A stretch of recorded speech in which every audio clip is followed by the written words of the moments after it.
কোথায়?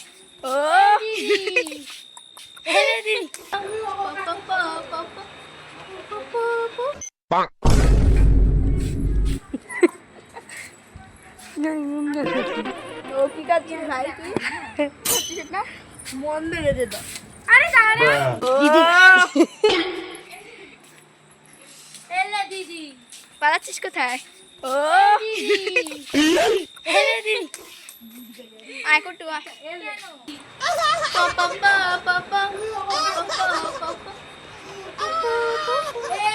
এটা হলো আমি,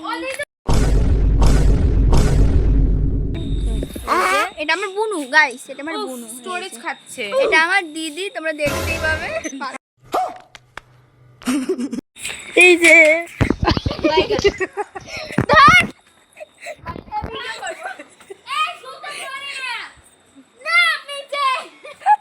ये क्या है?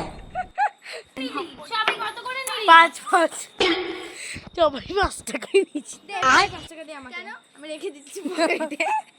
Guys, এখানে একটা মতলবী মানুষ আছে, এই যে আমাদের কাছে সবার কাছে আমাদেরকে 5 টাকা করে আমার দিদুন দিয়েছে, এবার আমাদের 5 টাকা বলছে ওর কাছে রেখে দিতে। কেন দেব? কেন বল? আমাকে কেন? আমাদের পকেট আছে। আমাদের পকেট আছে। प्यारी समझ गई। চলো গাইস, এখন আমরা বাইরে যাবো ভিডিও করার জন্য, একটা নতুন ভিডিও আপলোড করব তোমাদের সাথে। আর এটা হলো আমার দিদুন বাড়ির রাস্তা, বাদিকে, এটা হলো ডান দিকে। ওই যে একটা দাদু তোমরা দেখতে পাচ্ছ, গজব কা ব্লগ হে ভাই। এই যে গাইস, এখানে হলো কলা গাছ, আর এখানে হলো আমি। এখানে আরেকটা রাস্তা যেখানে অনেক মানুষজন দেখতে পারবে তোমরা। এই যে ভিডিও স্টপ। আর এটা হলো আমার মুটকি দিদি। তো আপাতত এখানে আমি জিনিসটা এন্ড করলাম, বেশি ভেজালে আবার স্টোরেজ ফুল হয়ে যাবে। তো টাটা।